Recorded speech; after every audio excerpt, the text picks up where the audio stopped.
I am Dr. Brown. I am from FAAN. This is true.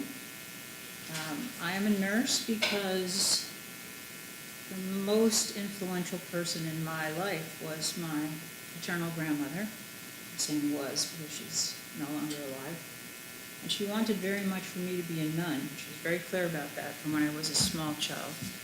And when it became clear that I didn't have the right stuff to be a nun, she said, a nurse is the second best thing.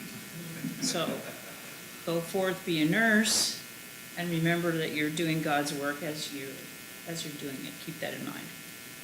And so I'm a nurse since 1968, which should give you a little bit of a hint how old I am. I'm an old person. And I did always keep that focus. I did. I've always tried to focus whatever I'm doing, whatever kind of work I'm doing, on people who are often ignored, people who need complicated kinds of help. And so I've been attracted to places like emergency departments and clinics and jails and prisons. Those are the places where I work. I have an incredible amount of experience with sexually abused children, which is why I was asked to come here. Over the years, I've seen many children who've been sexually abused, and so I'm just going to take a few minutes to tell you basically what it is that I see in terms of the victimization of children. If you're talking about sexually abused kids, and that is what we're talking about, I see the community's role as being helpful in identifying who these children are.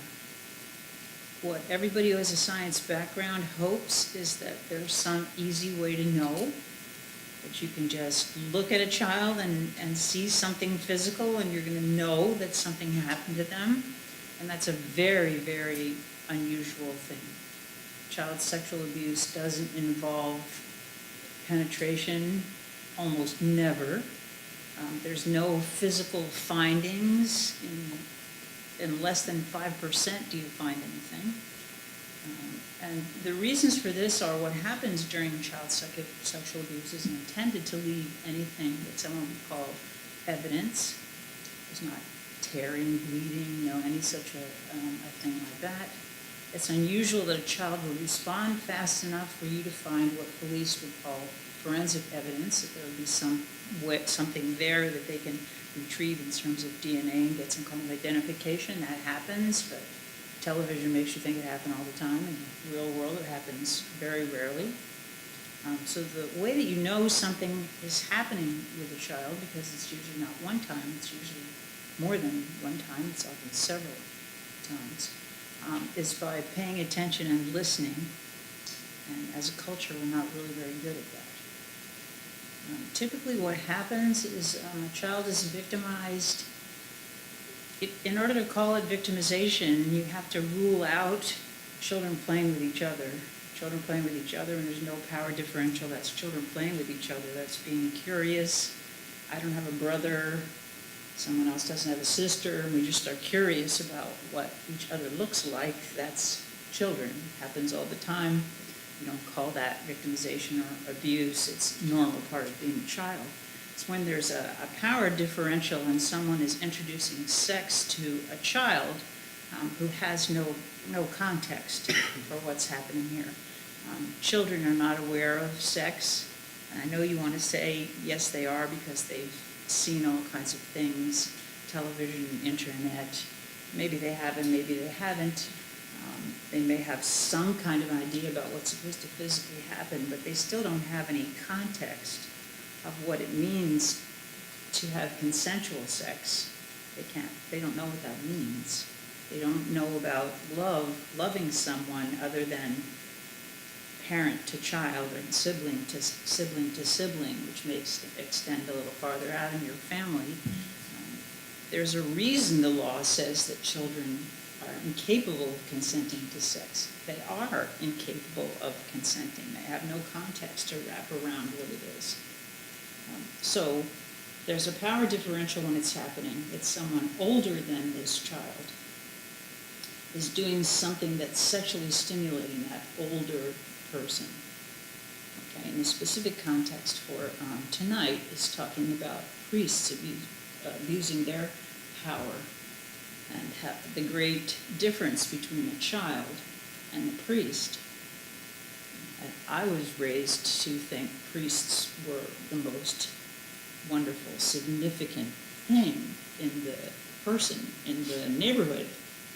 So being invited to visit a priest would have been something I would have greatly looked forward to, and my family would have encouraged. I'm not really sure what's going on with that today, but that's there's a huge power differential. It's like a teacher and a young child in school. That's another example of a big power differential.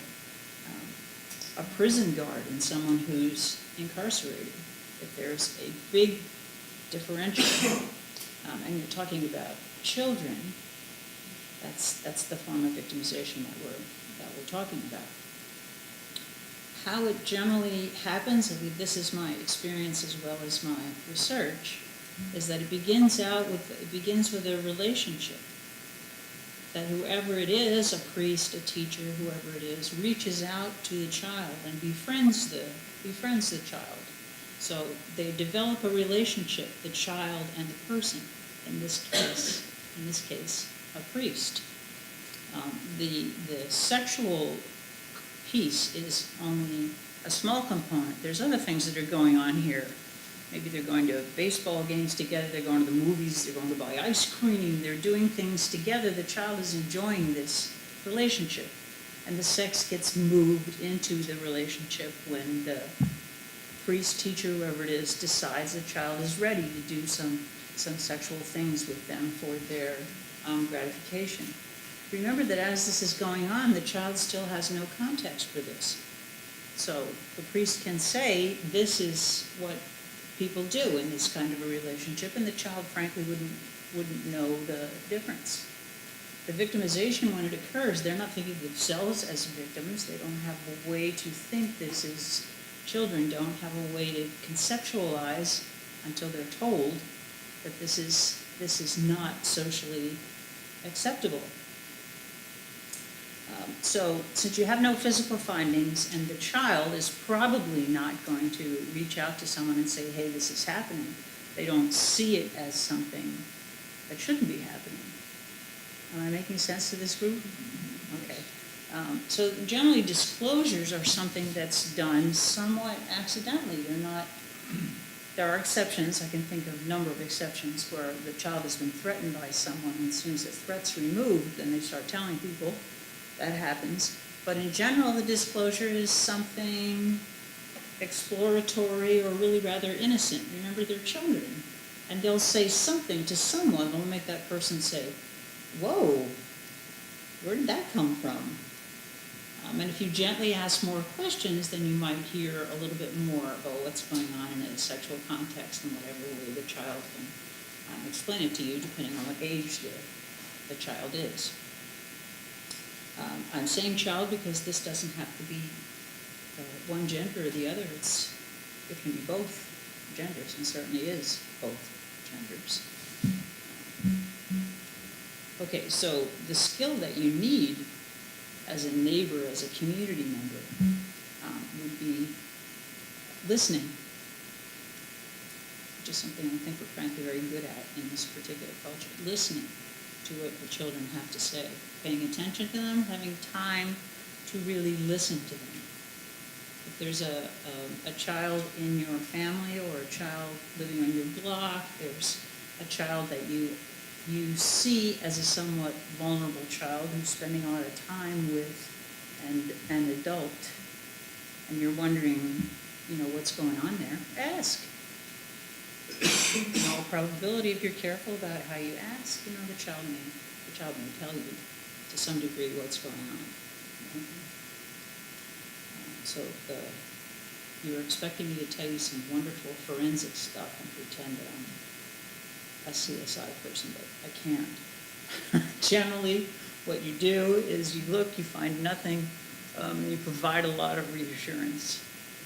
Everything's fine because the child initially sees this as everyone around them that now knows is reacting to this as something horrific. It isn't horrific for the child. The child has very positive feelings, in this case, for the priest, and has no understanding why someone in their family and perhaps some other people are reacting the way they are, and why they're being asked to tell this story perhaps over and over and tell it to people they don't expect to have to tell it to. They have no context. So they don't have a way of understanding what everyone else's reaction is really about. So the work is helping them understand what's going on around them, and a little bit, as much as you can, about why people are reacting the way they are, and what this means in the context in which they can put it, depending on what age they are, and get them through the process, which I'll have you talk about the process. If you suspect, then this would be a person that you speak to her, or someone like her, who would do what they call an investigation and figure out where we go from here in terms of helping this child. And then I think this is equally important. Identification is very, very important. I don't think it's the only thing, though. I think the other piece that has to happen is for someone in the family, in the neighborhood, in the community, someone who cares about this child, to stay with them through this process of investigation and after this process. Because as they age, they get the context. And there's rarely anyone there when they get it. Does that make sense to this audience? Now you're an adolescent. And you're beginning to understand what loving someone outside of your family means. And you have your first sexual feelings for someone else. And what does that mean in terms of what happened to you as a child?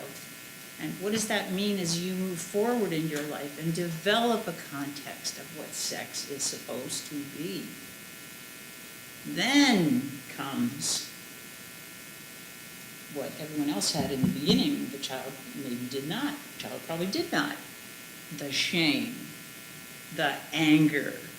You're now out of the initial context. You were too old to really get it then. You were just doing what people told you to do. Now you get it. And we're really falling down on helping those adolescents and young adults cope with what happened to them as children. If we really want to stop this behavior, and I do, or I wouldn't keep working with very vulnerable people, in my opinion, the way to stop it is, yes, identify it, and we do want to hold offenders accountable, but we also want to watch what happens with these people as they move on with their lives. I don't know what the percentage is, because we're probably never going to know what the percentage is, but some of those children who were victimized in a sexual manner will become the next generation of adult offenders. I don't know what the number is. That would mean all adults would be, you could interview them and they'd be honest with you and tell you. Because the shame is what it is, people are not quick to tell you that they were sexually abused as a child. Their fear that it would change what you think about them, how you feel about them. It's not a door they're going to open for many people that they meet. If you start really thinking about the behavior by the person who's abusing, where did it come from? I don't have an answer. I don't know where it came from. But as a group, we need to really start thinking about where did it come from. Is that something that's learned? If it is, then we need to be paying a lot more attention, not just initially when the alarm first goes off, this child has been victimized, or that we find a person who's victimized many children, and then we're finding out who the victims are in that way, which is what often happens with people who abuse many children. one brave person comes forward. This is the Jerry Sandusky case. One brave person came forward. He was listed as victim number one in all the paperwork that followed. And that led to finding all these other people saying it happened to me, it happened to me, it happened to me after the first person opened the door. Which means all those other people other than victim number one were probably never going to say anything until victim number one said something, and then they felt brave enough to disclose. It's not something that people generally talk about. I'm going to suggest to you it's time to start talking about it. If you believe, if you pick up something in a conversation that a child says, or an adult says to you their child has been saying to them and you're wondering about it, this isn't something you can figure out for yourself in terms of getting help for the child or holding the offender accountable. Both things are very important. This is who you call. She's sitting next to me on the left. Not me, who I represent. Yes, who you represent. Not you personally, but this isn't a big crowd. It could be you personally, right? They could call you. And she will make sure, or someone on the staff will make sure that every call is paid attention to and every possibility for helping that child in the initial phases will happen. I think you're on. Unless are you last? Then you're on? Okay, I did a whole lead up for you. I know. And you're last. I don't care. I was thinking we would hear from the service response. Oh, system, okay. If that's okay. That's fine. I set you up, it's totally right. Yes, you did a wonderful job of that. My name is Stephanie Ali, and I'm a director of special investigations for the Philadelphia Department of Human Services. As Dr. Brown said, we really have to listen, and we have to make the call. That's where our work starts. There are children that, have multiple signs of sex abuse. Sometimes they make disclosures accidentally, purposefully. Sometimes children, which is more rare than others, have prepubescent sexually transmitted diseases that a family, parents may not know the origin, and they go see a doctor, and it becomes an investigation for the department. But our investigations pretty much come from the public, from our mandated reporters, and as Dr. Brown mentioned with Jerry Sandusky, that brought forth a multitude of legal law changes in 2015, whereas now we have additions to mandated reporters. There's actually more stringent laws and rules against not reporting when you suspect any child abuse or neglect. And as well, there have been additions to child sex abuse allegations and codes, which could include babysitters, teachers, clergy, sports officials or coaches as perpetrators of sex abuse. It is even included now johns and pimps as being perpetrators for commercial sexual exploitation of children. So we get the calls from either child line or our state. You can call anytime, day or night. Those calls are forwarded to the various counties within the state of Pennsylvania based on the demographics and where families live. But anyone can also call the Department of Human Services, our hotline. That's generally where our work begins. From our hotline, we receive reports of child abuse, be it physical abuse, neglect, and sex abuse.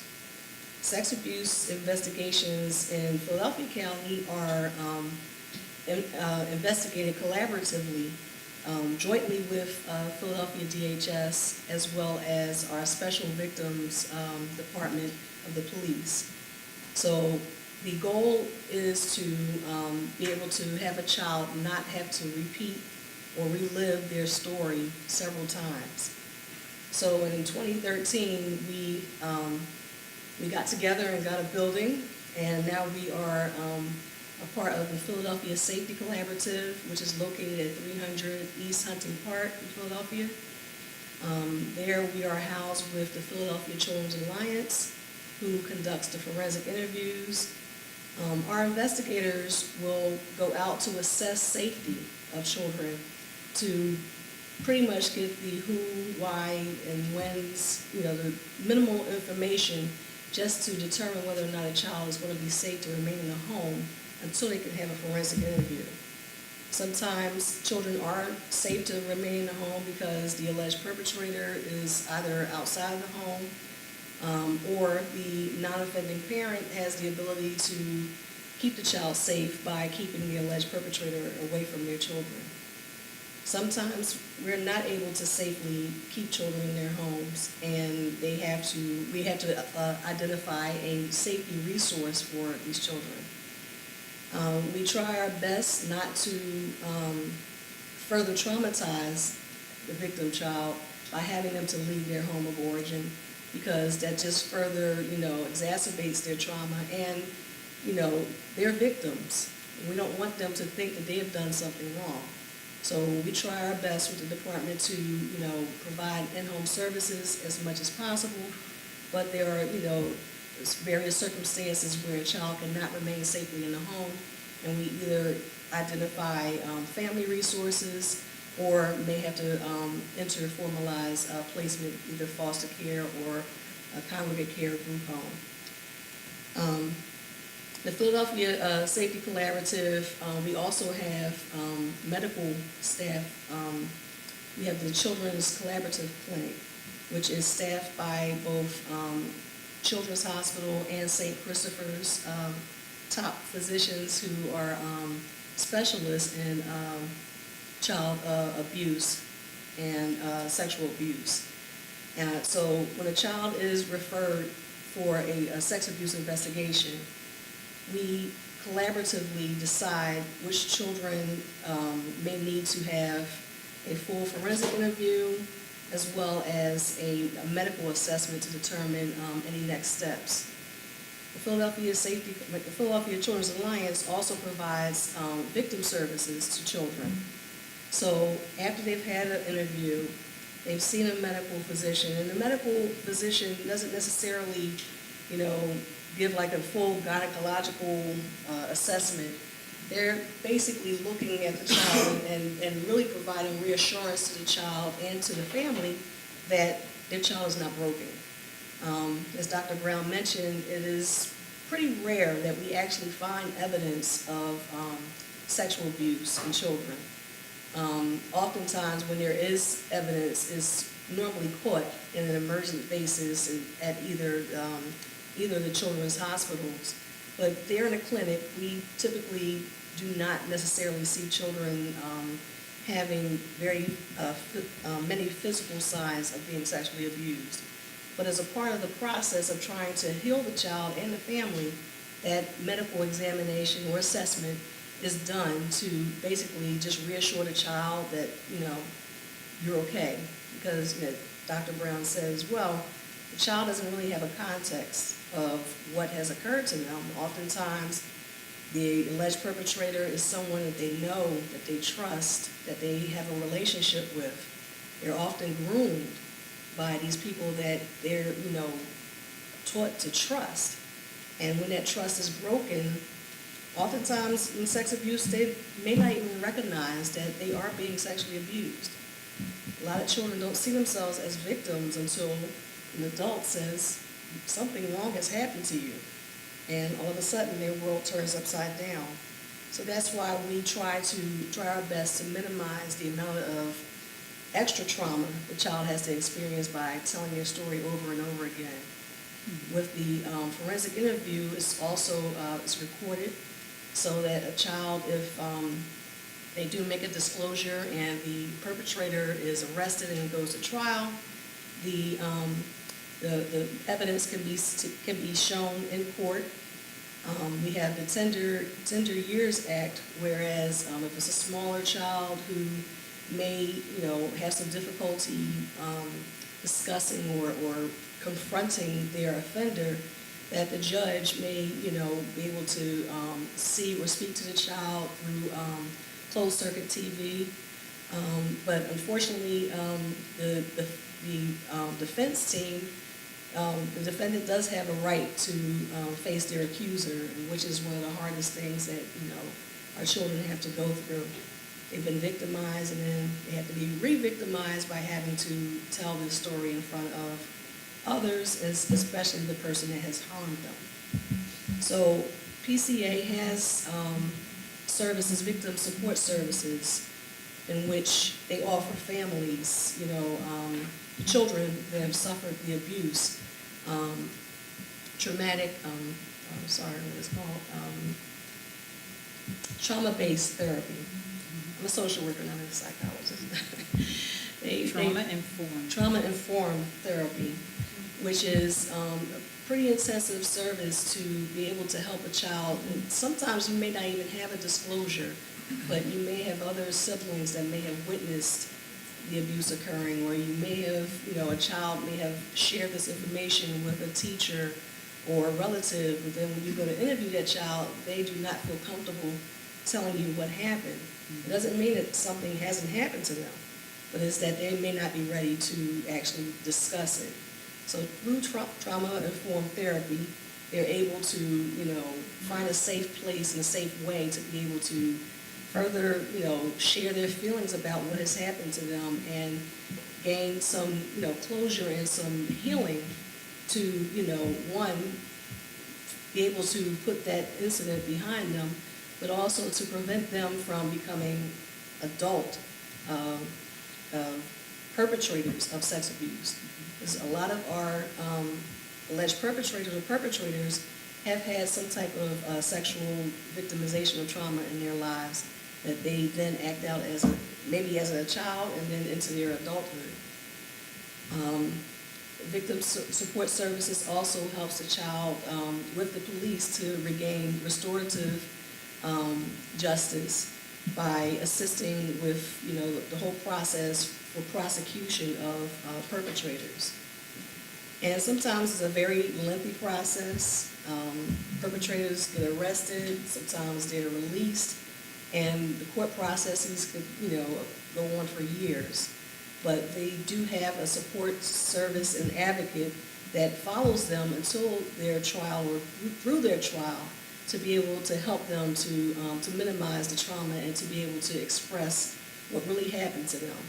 We actually have victim support services, support agents from PCA that actually will sit in the courtroom. Unfortunately, they can't sit next to the child, but they can sit across from the child and give, have the child can even focus on that advocate to be able to, safely relay their story without ever having to look at the perpetrator. It's kind of traumatizing because you have a defense attorney whose job is to do whatever they need to do to prove the child is, not truthful. And sometimes children may recant. And, unfortunately, some of our perpetrators go free. But more often than not, there is prosecution and penalty for victims of sex abuse, perpetrators of sex abuse.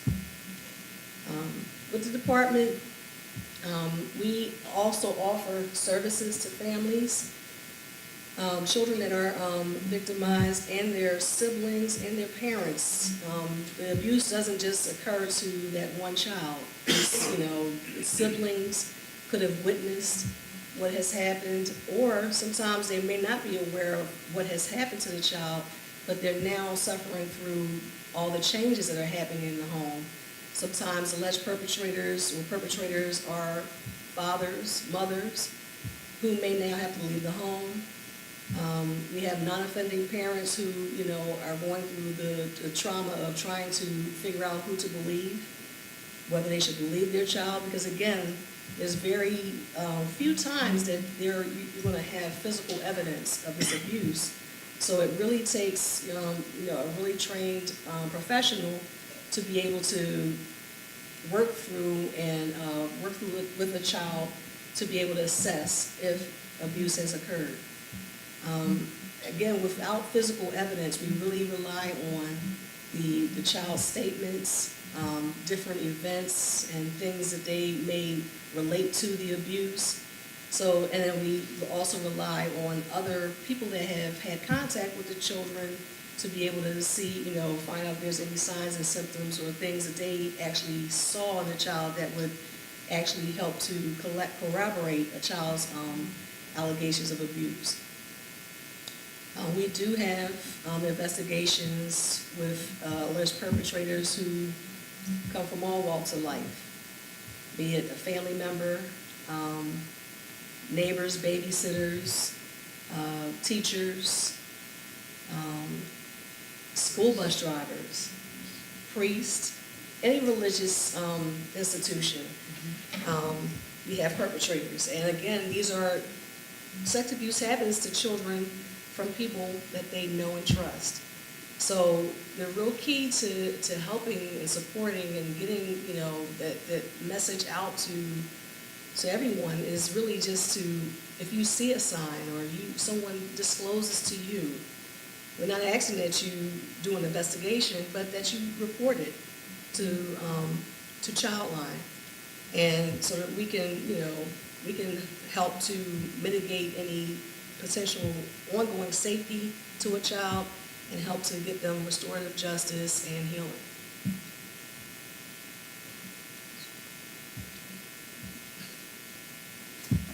I'm Father John Bambrick. I am a victim of child sexual abuse by a priest, and though in my community we like to say that we're survivors of child sexual abuse by priests, and the uncomfortableness which that we have to talk about that as a church was kind of evident here tonight.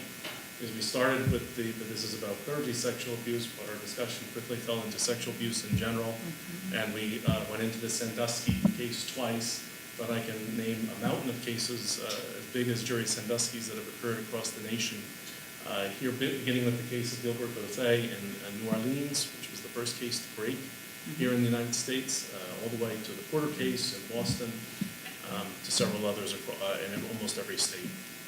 So it's uncomfortable for us to talk about sexual abuse, but it's even more uncomfortable, I think, when we talk about clergy sexual abuse, because as Elizabeth talked about the close connection that we have with, in the Catholic Church at least, with our priests, and I think in other religions with their ministerial leaders as well, the rabbis, imams, leaders of other faith communities. So it's the key thing I think, when I think about the sexual abuse of minors within the church, the key thing I think about is that something Elizabeth mentioned. She said that community involvement is very important, speaking about child sexual abuse in general, but the church, as she is constituted by Jesus, is a koinonia, a community.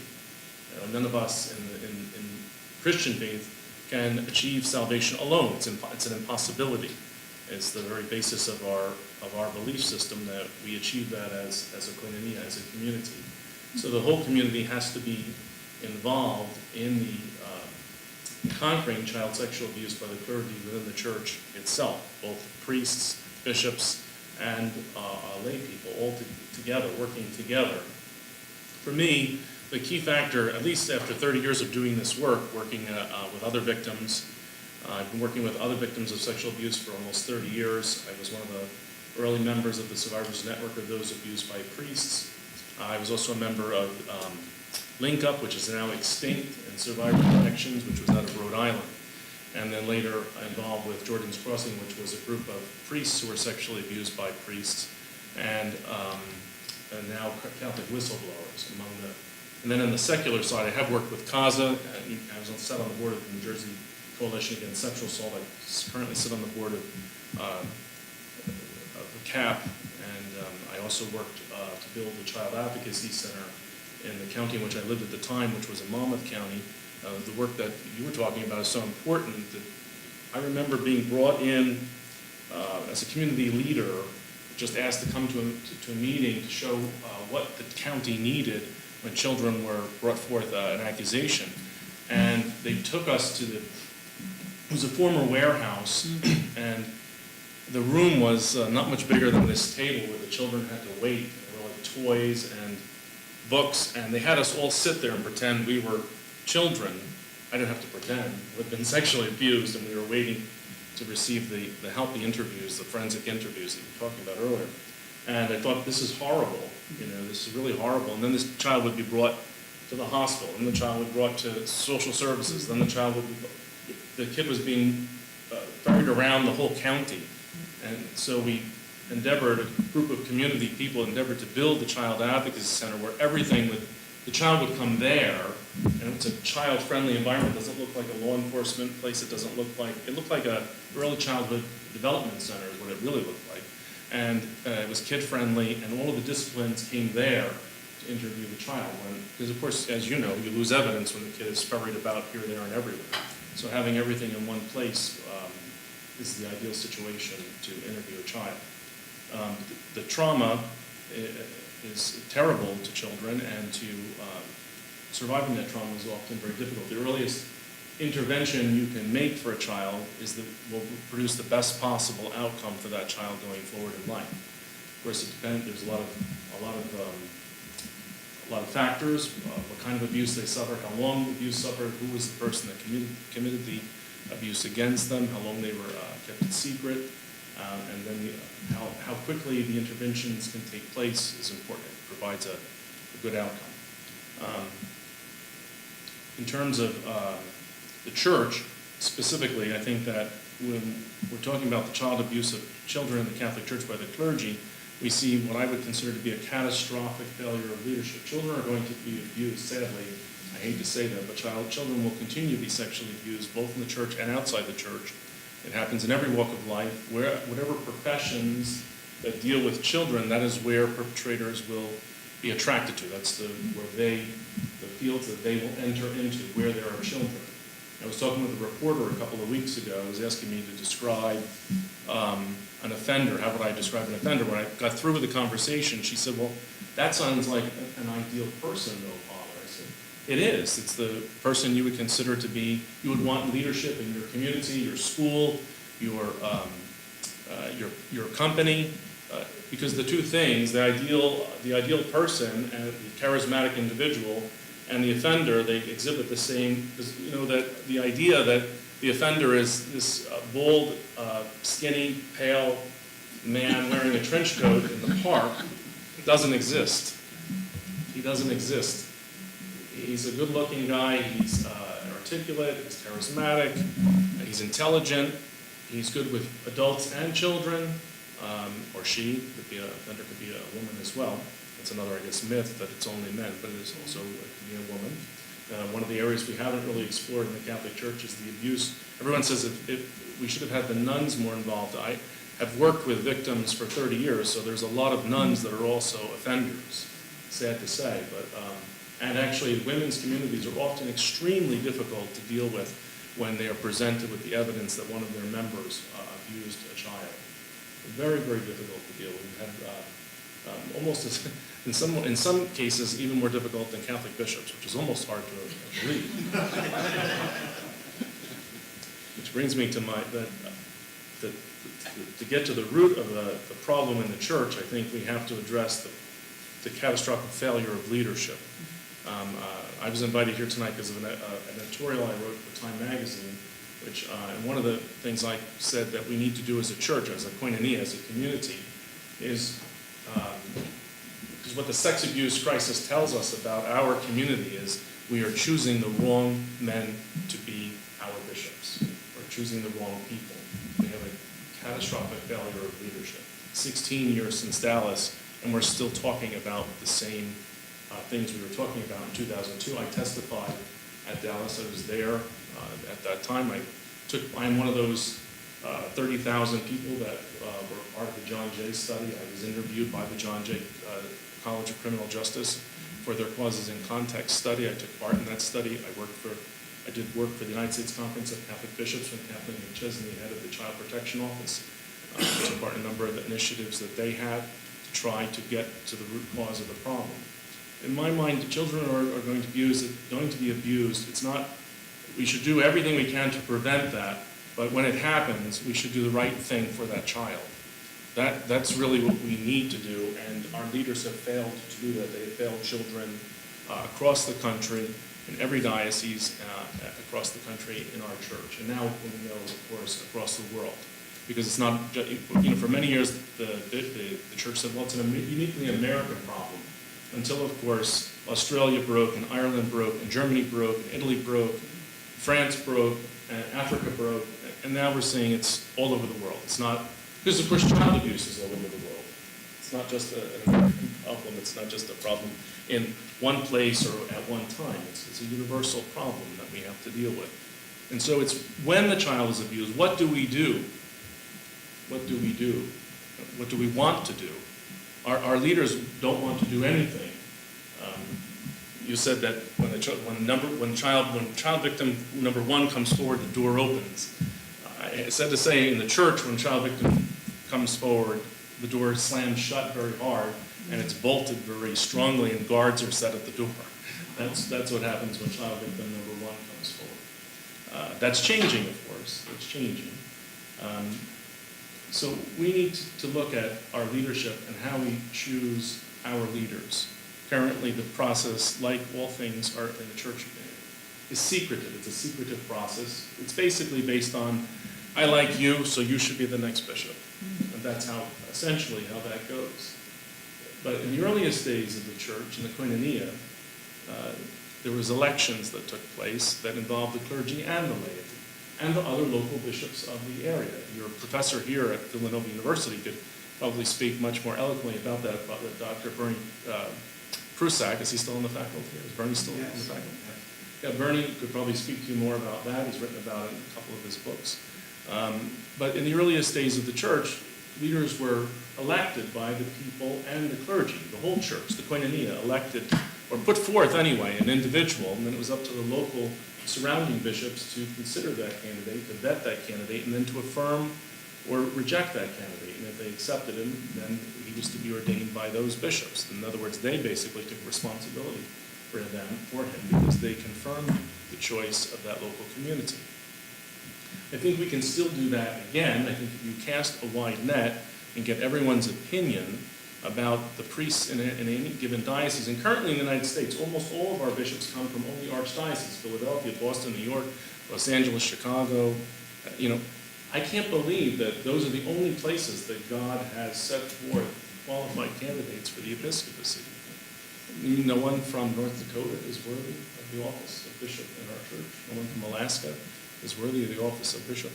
I think we should consult the whole church, put forth those names after careful vetting, and once again, take on this model of the earliest days of the church. That model served us up until about the 8th century, and it served us well. I mean, sometimes the person selected was not even a priest. In the case of probably one of the greatest bishops the church has ever had was Ambrose of Milan. He wasn't even a Christian, he was a catechumen. And he was a member of the Roman Imperium. He was the governor of Milan. And he was acclaimed by the warring parties who couldn't choose one bishop. They chose him. Of course, he went into hiding. They had to find him. And then he was ordained a bishop, but he turned out to be one of the greatest bishops in the church. Pope Leo the Great said that the one who is over all must be chosen by all. Pope Leo the Great, 4th century. The one who is over all should be chosen by all. Cyprian of Carthage told us that the way to prevent a bad candidate from rising to the episcopacy is that election is the preventative, he said to that. We can prevent a bad candidate by election. The Didache says that the person should be chosen, and then the people should confirm that person. So we have all of these early sources that speak of that. Because the system we have isn't working. At least the sex abuse crisis is the proof of that, and continues to be the proof of that. Those of you who read the grand jury report will see a list of a lot of priests in there, Father so-and-so, Monsignor so-and-so, who today are Bishop so-and-so, Archbishop so-and-so, and Cardinal so-and-so, right? So that tells you we have a problem, a serious very serious problem that should be addressed. We are not helping children in our church. We're helping, in a bigger sense, I think a lot of the things we do the right things for the wrong reasons. So the bishops have, after Dallas, they took action because we, and by that I mean survivors of sexual abuse, embarrassed them and also cost them a lot of money. Because when they would not listen to us, and the only thing we wanted, we did not ask, no one ever asked, I don't remember anyone asking for money. We wanted them to deal with the priest, and we didn't ask them, almost all of us who came forward in those early days, didn't ask for the priest to be removed. We asked for our perpetrator to get help. Because as these two women have talked about, children have an affection for the person that abused them. We were looking to help them, not help ourselves. And we were looking to help other children so they wouldn't be abused. But when the church was silent and wouldn't listen, some of us obtained lawyers and sued the church. Currently, right as of, I believe, today, that sum now is exceeding $6 billion in settlements and payouts across the country. $6 billion. We didn't ask for $6 billion. We asked the church to get rid of and to help these individuals. Because I don't think it's a good idea that we just throw them out, at least not without treatment. If we just put them out, we just put them out into the community to go and abuse more children. That's not an effective solution. Okay, no one in the church is going to be abused anymore, but now someone in society gets abused. So, I mean, sexual abuse is a very complex and multifaceted wrong that occurs in our society, crime, and in the church, of course, a sin, a moral failure. So those are some of my thoughts about the crisis.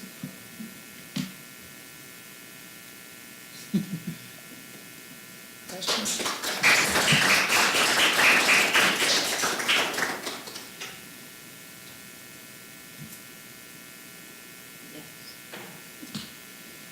Your student. You don't want to You know, we don't want to. Yeah, All right. Mr. Stewart. So, all right. So, first of all, thanks for good presentation, but maybe especially for the tonality of what you shared with us. It really does invite this kind of conversation, collaboration. One of the words that seems to me to be increasingly difficult in our society, perhaps in our world, is the word trust. And so to the degree that the building of trust and the breaking by abuse is in many ways mirrored in the way our bishops relate to one another, or in the way things happen in local communities or even in families. That we always want the permission slip that's signed. We want someone else to assure that this person's voice is trustworthy. I don't even know how to really ask a good question around that word, but it seems to me to be one of the keys for dealing with this issue as a society, or at least as a community, local. I wonder how each of you would talk about the importance of developing or recognizing, finding ways to talk about trust. I'll try to take it on first. I can tell you that on the personal level, the person who, I do like the term survivor better than I do victim, but when we first meet the children, we identify them as victims. The survivor term kind of comes later. But trust is a very important element in what happens to the trust of the person. What do they think about? Trusting other people is one of the things that can help with processing.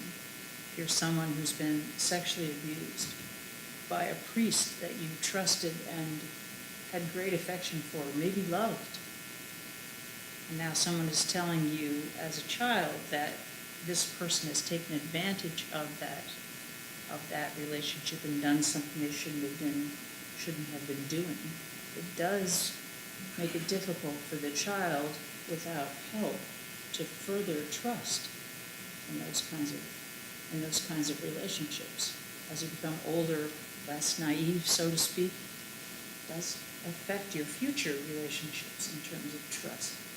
If you happen to be a young person whose trust is broken in many ways, then the likelihood of you becoming some type of person who doesn't act the way society expects people to act increases. Trust is very important on an individual level. Does that help you? I think among the survivors of sexual abuse in the church, we don't really trust the church at all. We hope, we have a lot of hope, you know. There have been a lot of good things that have happened. We have, you know, every parish in the country has both children in our catechetical programs and adults who work in any volunteer capacity at all have been trained. So awareness has been raised about sexual abuse in general, and you know, we have policies and practices in place. So those are some of the good things that have come out of the crisis, because as both speakers have talked about, it occurs in every walk of life. So I think statistically 1 in 4 girls and 1 in 6 boys are abused. That's a lot of people. You know, if that was a disease, we'd have the CDC would be shutting down cities, quarantining cities, because it's a lot of people. So, but I think survivors of sexual abuse have a very difficult time with trust. All of us have a very difficult time with trust.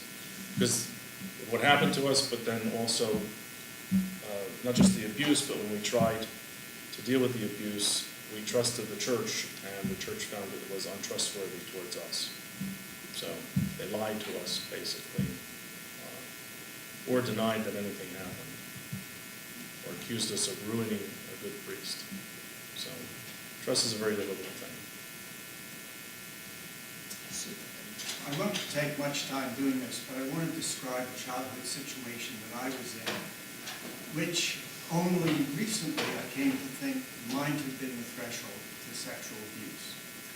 My parents were quite religious Catholics, and they took us 3 kids, I'm the youngest, 12, 14 and 15, my brother and sister, to a Catholic health resort for a 1-week vacation. They decide we're going to go to Mass every day there, since you just walk out of your room and the chapel's next door. We get there for the first day of Mass, and there's no older boy, and my parents volunteer me as an older boy. The priest saying the Mass was a very chubby Franciscan, considerably overweight, Father Tuck. Seemed like a lovely person. But as soon as he meets me, he grasps me, he pulls me as hard as he can against him and says, Joseph, Joseph, you're a lovely boy, Joseph, Joseph. And I was very, very uncomfortable. For every day I served Mass for him, it must have been maybe 5, 6, 7, I don't know. He'd do this, I forget whether he did it before and after Mass, but he did it very often. Always hugging me very closely and saying, Joseph, Joseph, you're a lovely boy. Now, I must have told, I don't know whether I told my parents or not, but it wasn't at all alarming to them, but I hated being in his grasp. The reason why, especially, I suspect this was on the threshold of sexual abuse is, in a reunion of my 8th grade class, 2 guys who had dysfunctional families said the pastor of our parish brought them up to his room in the rectory and gave them a lot of sympathy for the trouble in their household and hugged them. And both of them said, as they were being hugged, it was very clear that this priest had an erection, and it meant something to him besides, well, you know, being so dead. Was I on the threshold of sexual abuse because this priest was a sexual abuser? And he didn't abuse me, he just made me very uncomfortable. Yes, he made you uncomfortable, so that tells you everything you need to know. And he didn't know you, so I don't know how you were a lovely boy. Yes. He just met you. He was very excited to meet you. I would consider that grooming behavior, which was mentioned earlier, the first stage to groom the child. Well, I escaped it. Thank God. It's a good thing I was only there for a week, but very uncomfortable. Yeah, he probably was familiar with how to do those things. Okay, thank you. Well, can I just say something? I'm Sam Harrison. I am with Philadelphia County as well. I'm the operations director for investigations. Stephanie, I work very closely with Stephanie. And we encounter many of those situations of children. Again, the way Dr. Brown talked about this, a lot of times the sex abuse, penetration is not involved. So the way that he grabs you, according to a lot of the new allegations. It would be a boundary violation is how we would describe it today, a boundary violation. But it could meet the criteria. It could. Actually, Well, because it made him uncomfortable. yes. I have a question. Father, do you really think that the laity is ever going to elect the bishops? They did for But 800 I years. mean now, in 2018. The Code of Canon Law provides for it. It's not really exercised, and it's limited. The bishop decides who he's going to ask. No, yes, I do, because Pope Francis has already, about a year ago, he spoke about it briefly. Nothing has happened, but Pope Francis himself has spoken of the idea, so I think it's possible. It's possible. Because changes have to be made, and I think they have to be made from the grassroots up. Yeah, I have no authority, I have no power. There's no, that's not authority. true. That's not true. Well, tell me what to do, and I'll do it, because I don't know what to do. I want to do something. I've written letters, Well, then you've done something. but it's not You've made it. enough. Okay. I just don't like, as a layperson, having to take any responsibility for this, because I have nothing to No, say sure. about the priests who serve in my parish. Mhm. I have nothing to say about the bishops or cardinals or archbishops in my archdiocese. And when people talk about the people of God, we have no power. That's not true, because in CAP, the Child Assault Prevention, the board I sit on, our motto is the power of one. Power of one person. A lot of people said that, but in Selma, Alabama, a minister named Martin Luther King Jr. said that things could change, and they did. I'm not as charismatic. Rosa Parks refused to give up a seat on a bus. One person, and that changed things. One person. But Power of there are one. elections, we don't always get the people we want in office in the United States, but then in 2 years or 4 years, there's another election. Honestly, I don't think it's going to be easy, but I think that the power of one is a powerful thing. One meets one, and two meet two, and it's. And I wanted to ask Dr. Brown something. Don't you think, while this, you said the children are not aware, I taught elementary school children for 35 years in Catholic school. You say while it's going on, they don't know that it's different or I don't think wrong they- or unusual. I'm not sure. I don't think they have enough of a context to know it's really wrong. It's enveloped in the relationship, they're being told it's okay, and they don't really process that it's wrong. Yeah, no, that's true. I did not process that it was wrong. I didn't like it, but I didn't process that it's wrong. Right. But the feeling that my husband described, I used to have in the presence of a distant relative, and I never wanted to be in the same Around that room person. with this man. He never said or did anything, but Mhm. anytime he was there, I was uncomfortable. Mhm. Now, that, I had no idea. I mean, I might have been 5 or 6 years old, so you don't think children even feel that while this is going on? I don't, because I think Father gave you a pretty good description that the priests develop a relationship with the children, a trusting relationship with the children. So it's not like as soon as I meet you, I wouldn't say that his story, Dr. Betts' story is the way it happens for everyone. What I hear most commonly is that there's a relationship and this person is fun and charismatic, and particularly if you come from a dysfunctional family, this becomes a relationship you cherish.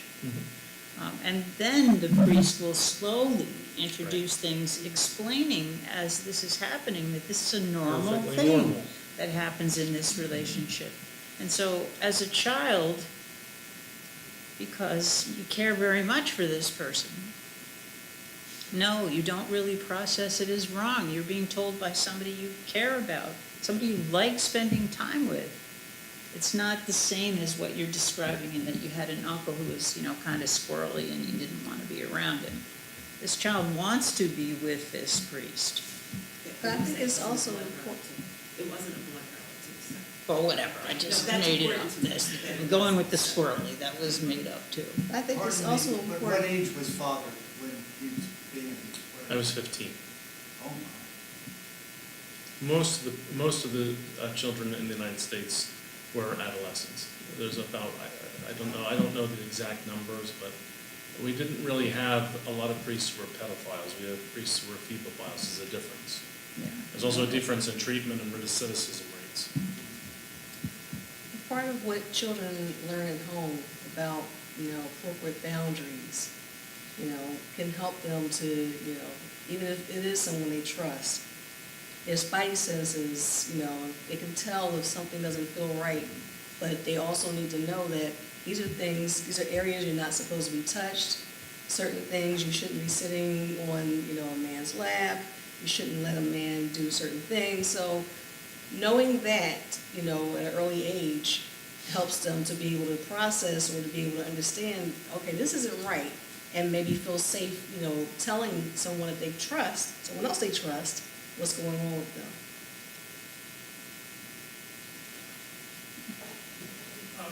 Father, on the issue of the election and the hierarchy, do you think there's any possibility there would be a willingness on the Catholic Church's part to simply learn from other churches?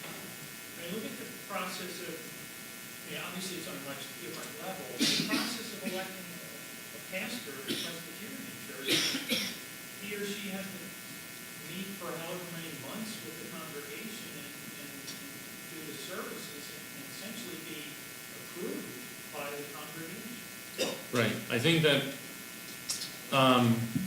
by election, I'm talking about in the early church's understanding of election, you would vet candidates, and then the people and the clergy together would elect them. I think there is a danger in making the episcopacy simply about election, as in the electoral process we use in politics, because then you would have people running for office, which would be worse. It could be a worse situation, because the guy that wants to be bishop is the guy you don't want to be your bishop. No, but I mean So- it more in the sense of leveraging the laity's input. Yes. In that perspective, yes, but that was the practice of the undivided church, right? Before divisions occurred within Christianity, the witness of the undivided church was the whole church, as Leo the Great said, the one who is to be over all should be chosen by all. And as Cyprian said, that election is a preventative for a bad bishop. Yeah, I think that is something that a process which we should endeavor to reintroduce into our church. It's part of the patrimony of the church, so why could we not reuse it again? We've done a lot of revisions since Vatican II, going back to the original, the ressourcement of the early sources, and have re-implemented those things. I see nothing wrong with. It's not like we're doing something new and unique. It's something we've done which was successful in the past. And certainly that's why I think today that the sex abuse crisis now, the numbers, there aren't that many clergy. It peaks between, if you look at the John Jay studies, you'll see the sexual abuse of minors peaks in around like 78 to 82. And then, because that's the period where the bishops first started to look, that was the famous Mouton, Doyle, and Mouton, Doyle, and Peterson report that the bishops had commissioned. Father Doyle, Monsignor Doyle was selecting bishops at the nunciature in Washington. He was in charge of the process. All those candidates went across his desk. Father Peterson was the president of the St. Luke's Institute in Suitland, Maryland. He treated pre-sex offenders for many years. And Ray Mouton was the attorney who successfully won settlements for the Gauthier children, the victims of Father Gauthier in Louisiana. So they were chosen by the National Conference of Catholic Bishops to work together, these three strangers, each having one the legal, one the religious, and the third the psychological. And they worked together to produce a report, a recommendation to the United States Conference of Catholic Bishops. I think that was around 82. I'm not positive, I don't remember the dates, but I think it was around that time. They made their the presentation, I believe, was made when the conference was held out in the West Coast, and it was immediately shelved because the bishop didn't like what they heard from these three men, all of whom were devout Catholics and wanted to help the church. Mouton ended up ostracized by the Catholic Church in Louisiana, so his marriage fell apart, he lost his legal practice, became an alcoholic. Later, all that changed for him, but the bishops denounced him. Father Peterson died. He died of AIDS, actually. The bishops denounced him because of what he had to say. And Father Doyle was fired. He was a Dominican friar. He wasn't a diocesan priest, so the bishops had little control over him. The superior allowed him to continue in the priesthood over the objection of the bishops. Now, they were helping. They were invited to help. They did their job, and they were summarily dismissed for what they did and made the enemy. So, but that's the period, 78 to 82, and then things get so bad, the numbers are mounting, the bishops feel, that's why I say, in Dallas, I said to the bishops, you need to do the right thing for the right reason, but I doubt you'll do that. But if you do the right thing for the wrong reason, I'm dissatisfied. But 16 years later, we're still doing the right thing for the wrong reason, and now it's coming back to haunt us. So, that's where I think there's the failure of leadership. You see, that's the problem. They're not dealing with the sexual abuse of minors in an effective way. Why? I don't know. I can't answer that question. I'm not a social scientist. I'd love to know the answer, but but I think yes. But to answer your question, absolutely, that process can work for us. I believe it can. I think it can help us to choose good leaders. Leadership is the major, and to prove of that, Matt used to work at the Catholic Leadership Institute, which was started by a group of Philadelphia laymen because they saw the ineffectiveness of priests and bishops in the Catholic Church, so they formed on their own the Catholic Leadership Institute to train priests and bishops in leadership. And that has been reproduced by a number of other lay associations, and then universities such as Villanova, Seton Hall, and Loyola Marymount have put in church management programs to help train. First, it was to train clergy, now to train clergy and laity in leadership positions in our church. And our bishops have initiatives that they're trying to do also. It tells you just the organic growth of all of these leadership institutes tells you that there's a problem with leadership. Because if you don't create something if there's not a problem, right? These are not proactive initiatives. Like, we already have great leadership, so let's teach them about leadership because they're doing so well. We're teaching about leadership because we have a failure of leadership. So I think if as any good CEO of any company, if you went to I'm sure if you go to the Villanova School of Business here at Bartley Hall, they're going to tell you a good leader and a good corporation, we'll just take it to a more comfortable place, in a corporation, the CEO should consult widely, right? Not all his shareholders, those who work for him, but also those whose products he's selling to. You want to cast a wide net, and that will help you to make your decisions. And I think it works for us in the same way. If we cast a wide net and ask both the laity and the clergy, we don't have to reinvent the wheel. We already have lay pastoral councils in every diocese, lay pastoral councils in parishes. We have finance councils. We have, every diocese has to have a college of consultors. Every diocese has to have a presbyteral council. We already have bodies in place who can then, we can do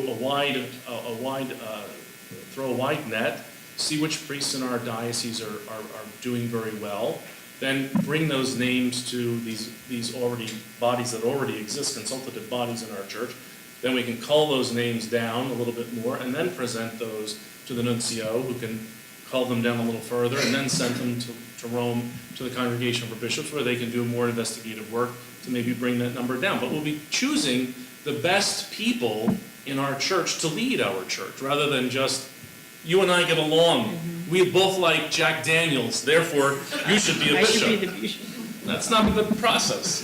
No, it's not. If corporations use that, they'd be out of business. And they are out of business, the ones that use that. Painesville, Donnelly, and Augustinian, and the priest for 51 years. A reflection on abuse and what I think has not yet been developed in the public forum around abuse.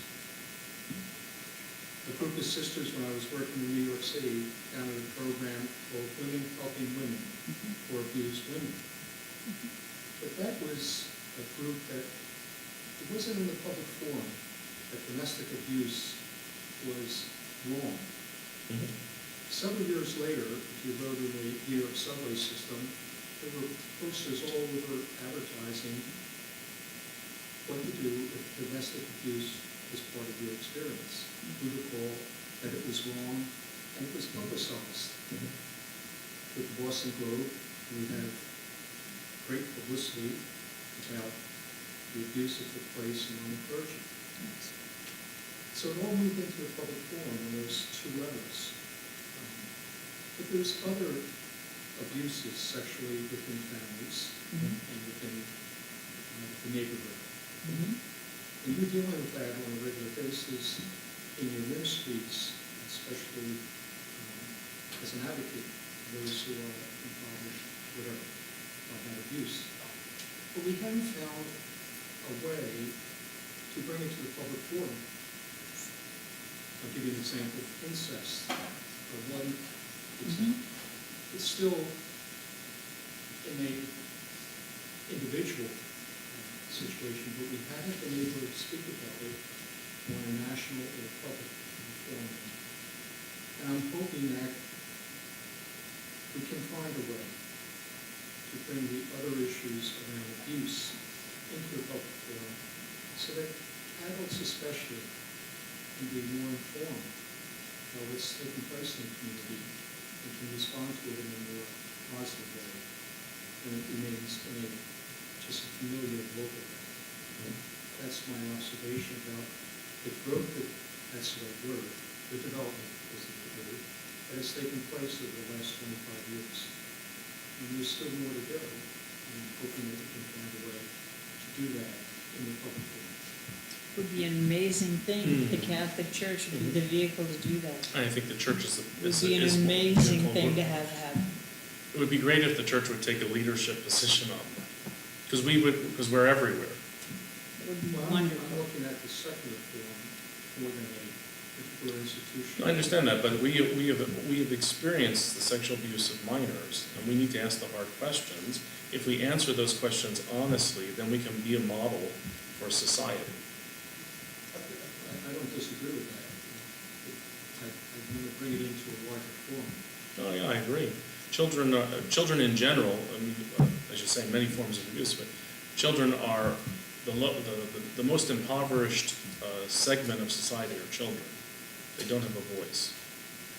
Father, I think you hit the nail on the head in terms of the stereotypical perpetrator. I think the world sees the perpetrator as being that pale person in the trench coat. Right. I don't think the world wants to admit that the perpetrator is this everyday Yeah, person. the biggest example of that in the Catholic Church is just recently. The man who was the most vocal in favor of change was Theodore McCarrick when I was in Dallas. I testified, he was one of the cardinals I testified before. He took up the leadership mantle in the conference to pass the Charter for the Protection of Children and Young People, but he was one of the church's greatest offenders. He was himself a perpetrator of abuse of minors, teenagers, and adults.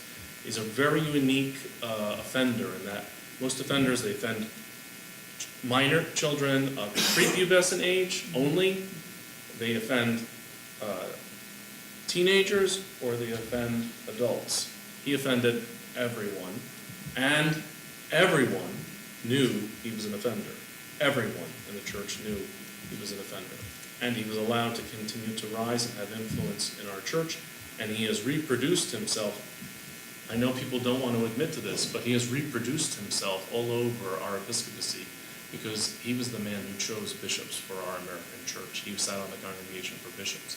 He is an extremely dangerous man, extremely.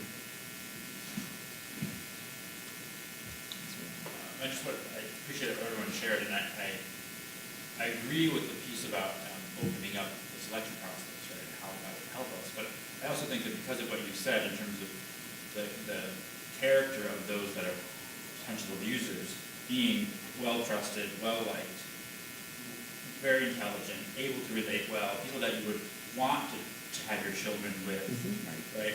That, Who you would want to be with, not just your children, Right, who you want. exactly. Theodore McCarrick, everybody wanted Cardinal McCarrick at dinner. Everybody wanted Cardinal McCarrick to come to their parish. Everybody wanted Cardinal McCarrick on their boards, on their committees, whatever. So because of that, opening the selection process isn't of itself the only answer. And that's why I think, going back to what Dr. Brown was saying about the support of victims, I think if we keep shifting the question to how do we change processes in the church, we should talk about those things, and they're very important. I'm not saying there are no solutions involved there. But if we're not, we're so quick to move away from what do victims need?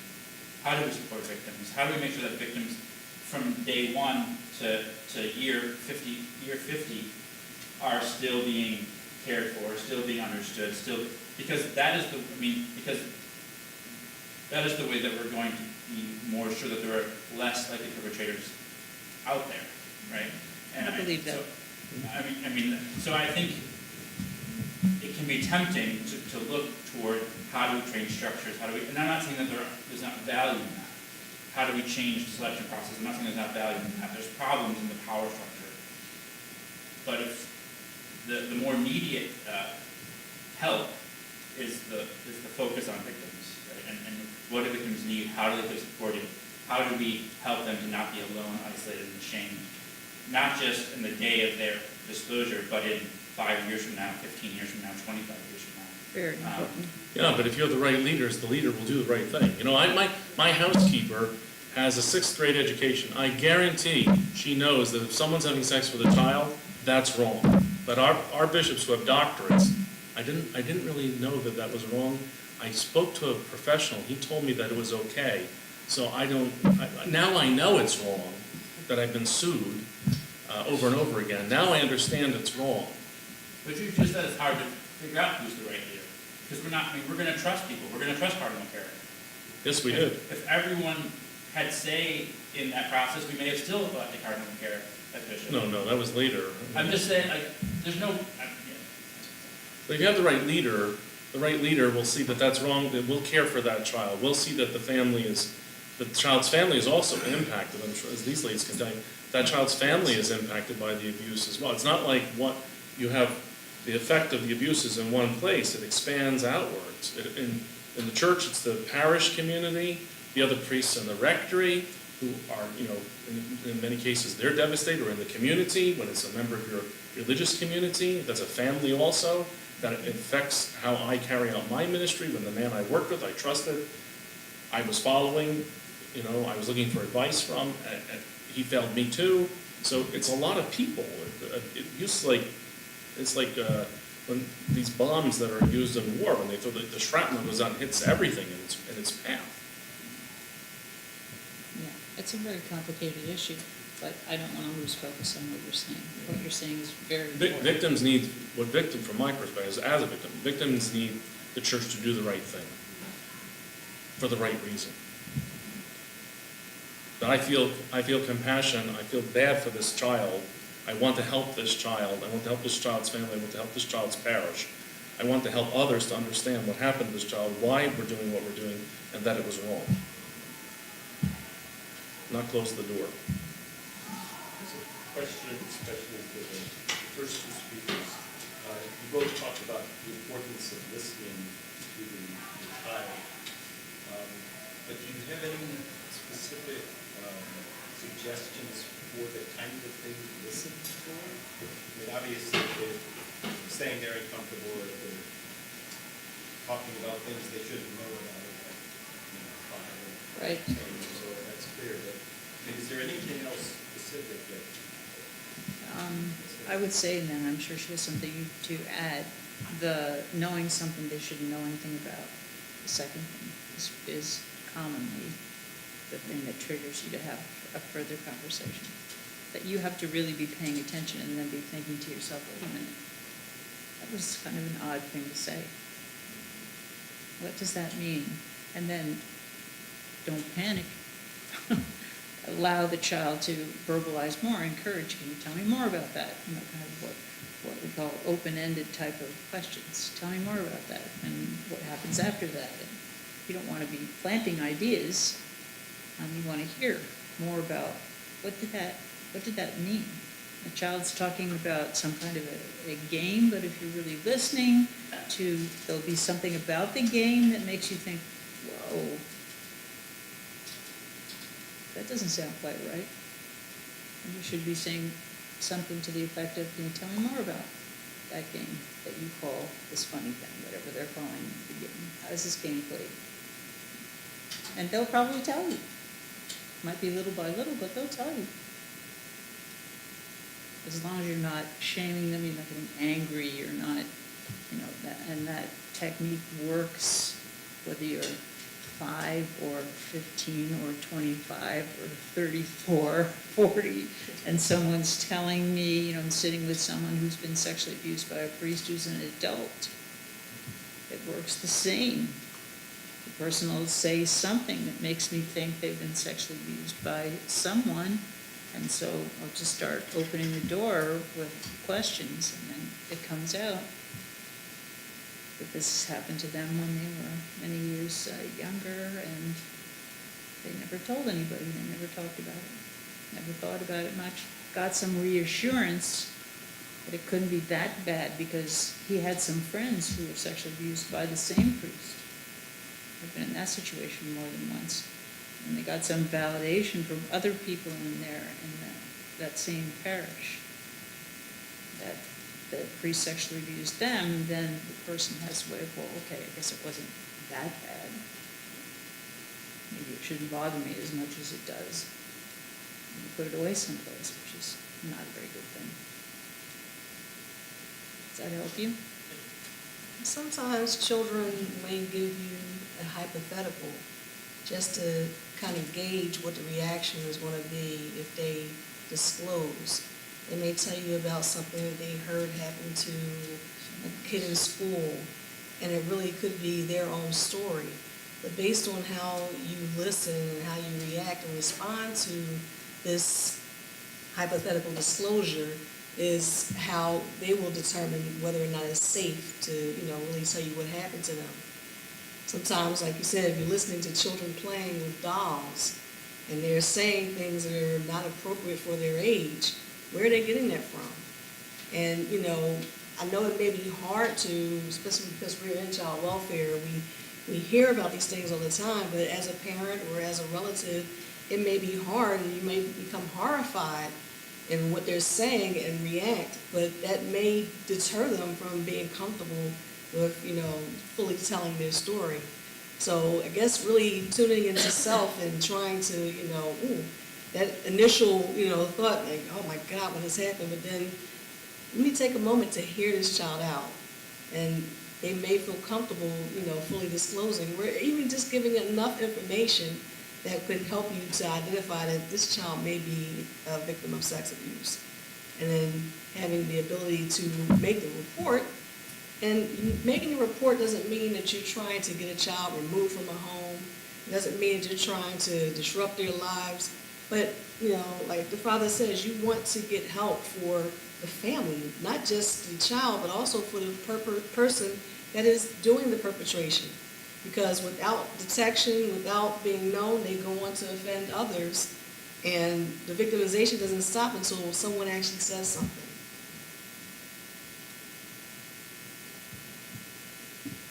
I'm really glad to hear this Mont County, the past year, Philadelphia County. I guess one question, I have a very concern for those who are victimized, but how we encourage and help them become survivors.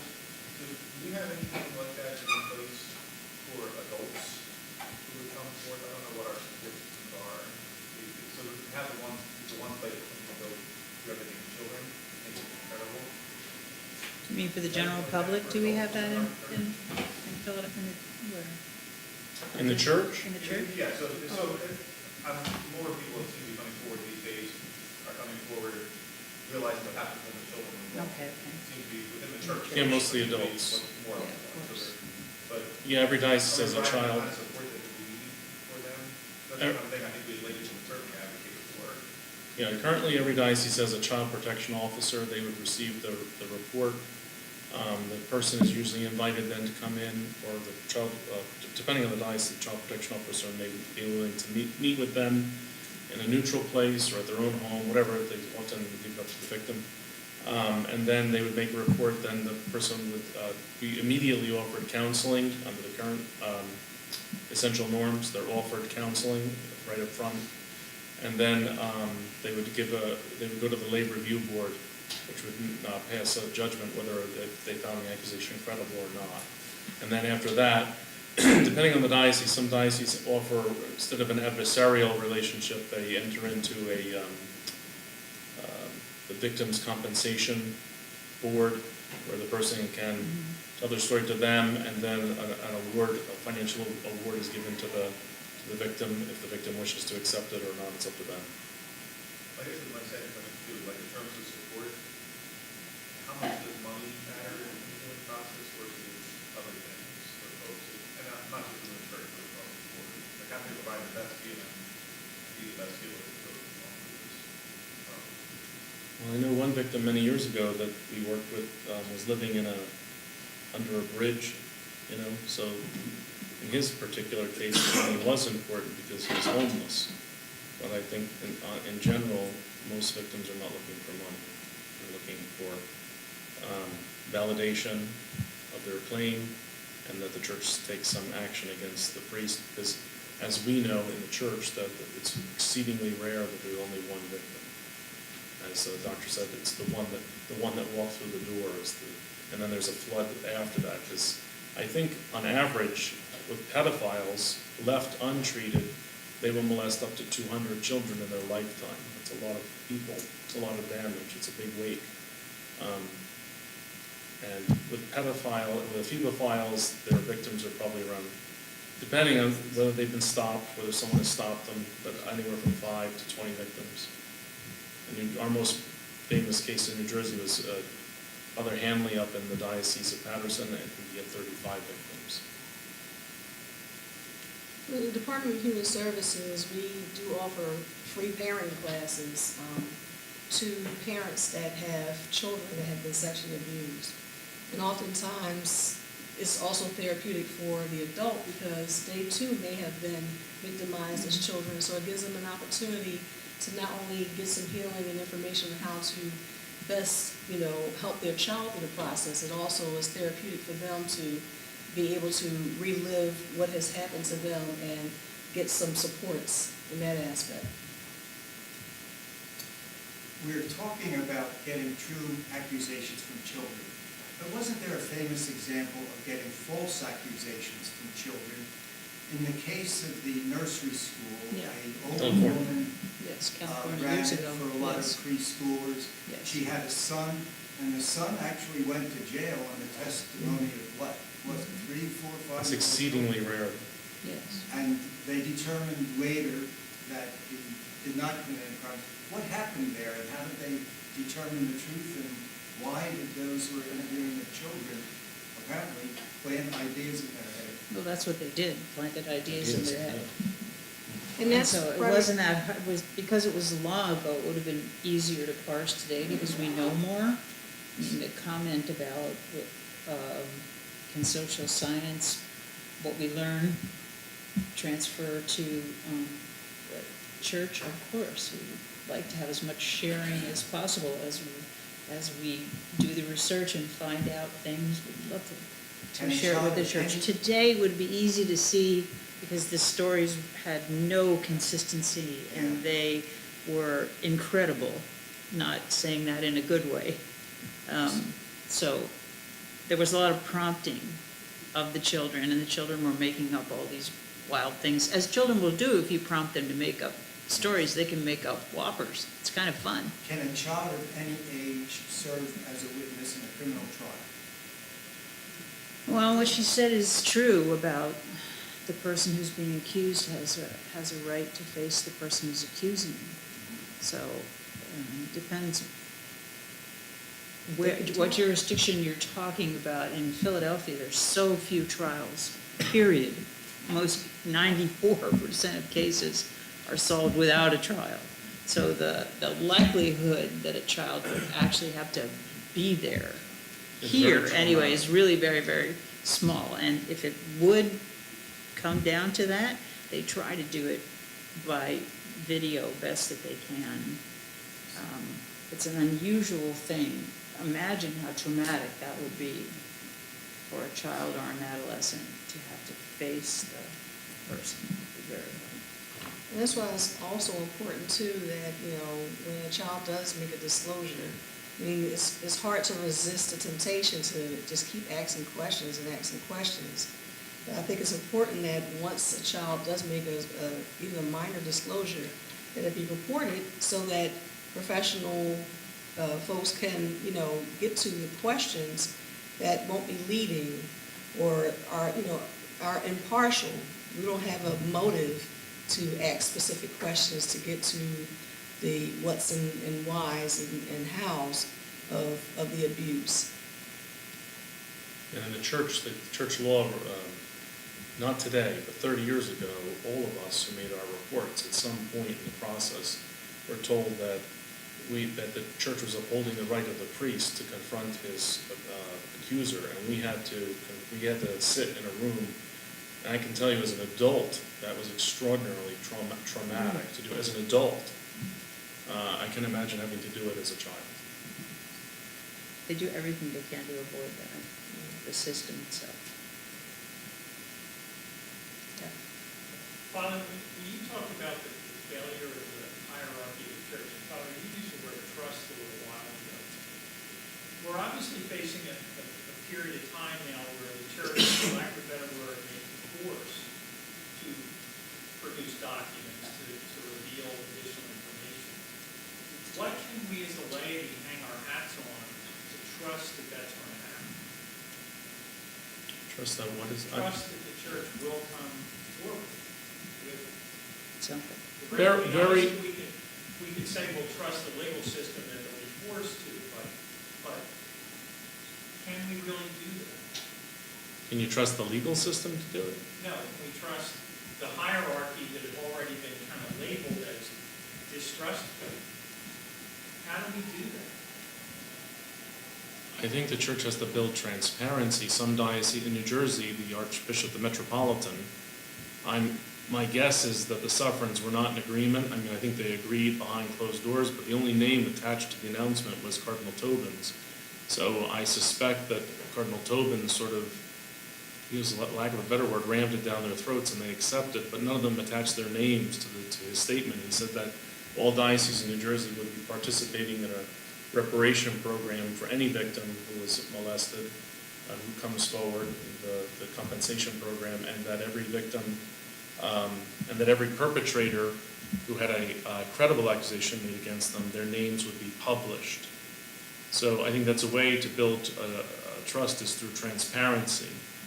I'm not sure how transparent that process will be. I don't know. I suppose what we do in the survivor community is when a diocese releases a list of names, publicly on their websites, we will compare that to the names that we have, that we know who there are victims in that diocese. We know who their perpetrators are, and we'll compare.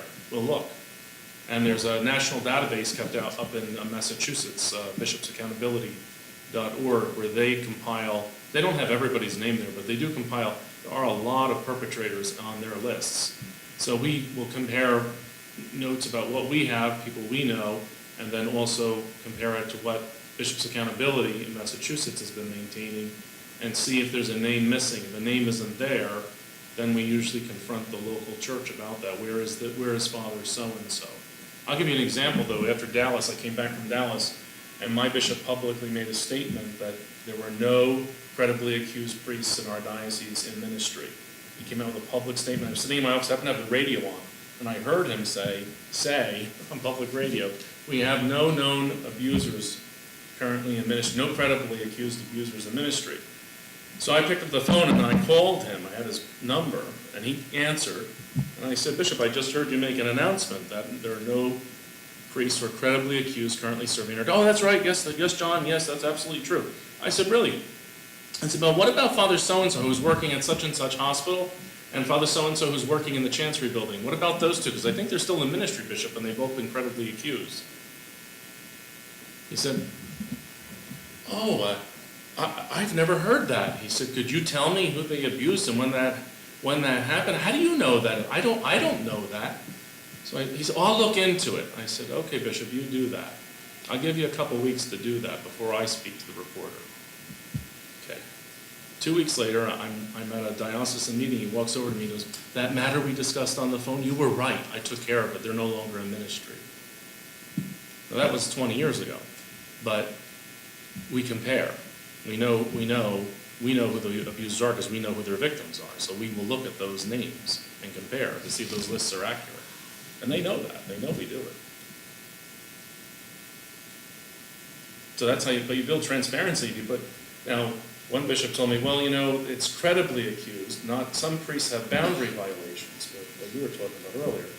Boundary violation, that doesn't fall under, they haven't actually touched a child. So the bishops consider that a separate category. Priests who have boundary violations. Maybe they send sexually suggestive, sexting is another problem. They might have sexted a child, so they haven't actually touched the child, but they've exchanged sexually provocative or suggestive conversations, either one-on-one or through text, but they've never actually touched a child. So they consider those to be boundary violations. So those priests are accused of boundary violations, but they haven't abused anyone. Priests who have viewed child pornography have not touched a child, they haven't abused a child, therefore that's a boundary violation. That has to do with pornography, the problem with pornography, even though it's child pornography. And so, they can be treated somehow. That's not true, but a lot of times that's what happens. So those names might be left off those lists. It depends, every diocese, the bishop is autonomous, he can do as he chooses. So some bishops are more forthright than others. It'd be good if they just put the whole list out, let the laity know, priest in your parish has been viewing child pornography. It's not credibly accused of child abuse, but he has committed a crime, because child pornography is a crime in all 50 jurisdictions in the United States. Bishop, as you mentioned, sexting, that is child abuse. So, it is. Yeah, and, Right, it's illegal. religious leaders are mandated reporters. And the fact that they don't report can be punishable by law. So if anything, having that knowledge, and that should be something that should be educated in schools, in the religious institutions, that you guys are mandated reporters. If you don't report, you can go to jail. You're just as culpable as the person that's committing the crime. Same thing with educating youth in schools, having different assemblies where they come in to talk about sex abuse. And some kids may not know that they're being sexually abused until they hear different scenarios and stories of survivors. You're like, wait, that's happening to me at home. Now I have a place that I can, they gave us this phone number. I don't have to go up and say, hey, I'm also a victim, but I can safely call someone or speak to someone to tell them what's going on with me.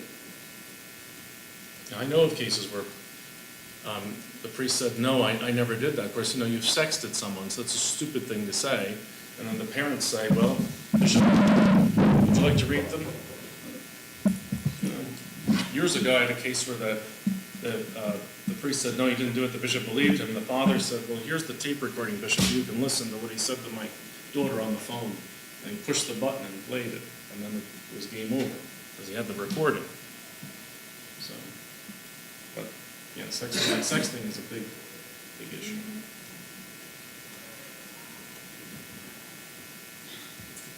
Yes, okay. So some of the questions that I keep hearing, that I feel maybe aren't answered or just stick around, is just as laity. Since laity don't have as much open say in the church. That's what I think, we're not part of that hierarchy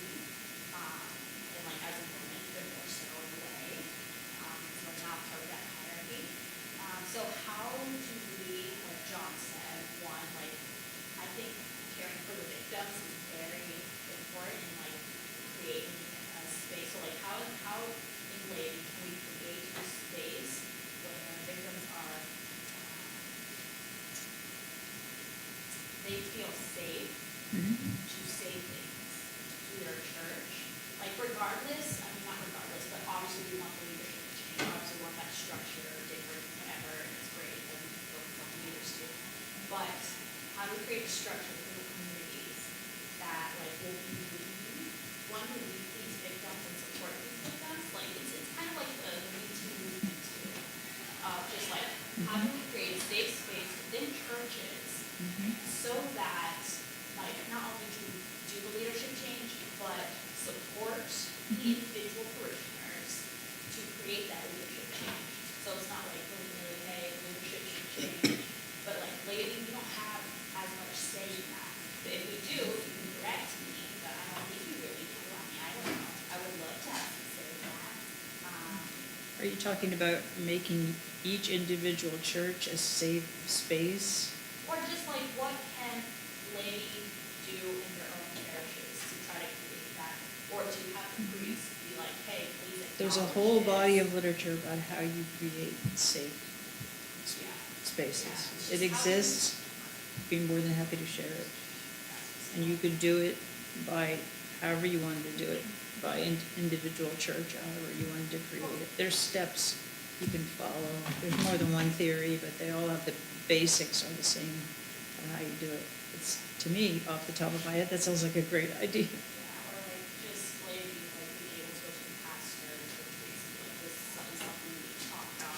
Yep. Because I see priests shying away from discussing it at all, which I kind of get it at the same time. Well, our Holy Father Francis said, make a mess, go out and make a mess. So you have the permission of Pope to do it. And, you know, how, Sorry. I'm done. No, I'm with you on the same thing, but I wonder if there's an opportunity, and I think it is something that we don't need to be ordained to do. But Not at all. like AA and other services or ministries and parishes, I'm not aware of, and if there is one, I'd love to help replicate it. I'm not aware of any parish-based ministry for people who've been victims of sexual abuse. No, that's a good point, Matt. I'm And not aware of I'm any. sure there are processes to help people do that, perhaps that's something that we should take on as well. Yeah. And you wouldn't be creating it in a vacuum, not at all. You would not be creating that in a vacuum. well, it's like if you see a need, you know, to maybe talk to other folks to see if there's something that we can maybe gather a youth group. Just like they have Sunday school, you know, just, you know, getting youth together and talking about, you know, sexuality, healthy sexuality, different topics Yeah. that, you know, are really common to most youth. And, you know, introducing the fact that sex abuse is wrong and giving children some education about it so that they do feel safe, you know, in those environments to even say something. Or they may even come to you afterwards because now you've put it out there that, hey, people know about it. This is not something taboo that no one wants to talk about. Someone's brave enough to talk about it. Maybe I can feel more comfortable to talk about it myself. Yeah. I just feel that sometimes like. I'm willing to send you some things to, how to do that. Remember when Beth introduced me, she said one of my projects was working with women coming out of jail. So it was important to me because they're living in, well, we have 5 houses now. They're living in a community. And each house had to be a safe space for them to say whatever it is they wanted to say. And so there's ways that you can create that. Steps we follow to make it happen. It's doable. You know, a couple people have talked about feeling unempowered in Catholic parishes. So it occurs to me that people might not be aware that there are alternative communities of Catholic people. One, Margaret Roper Forum, has met here at Villanova for decades. I don't know if they're still meeting, but they did meet here for decades. And it was totally out of an empowered sense that they wanted to control their children's religious education. So alternative communities of faithful Catholics is one, but the other is we all vote with our checkbooks. And, you know, just because Father says put money in the pot every week at church, you can write a note and say, Dear Father, I'm sending my money to the food pantry this forever, you know. And send messages that way with how you allocate your giving.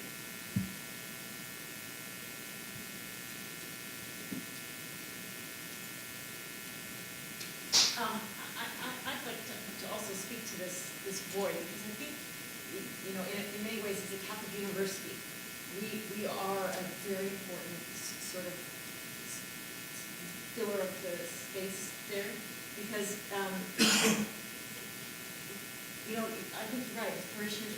feel powerless. And you spoke of the folks around the Carrick, and everybody knew.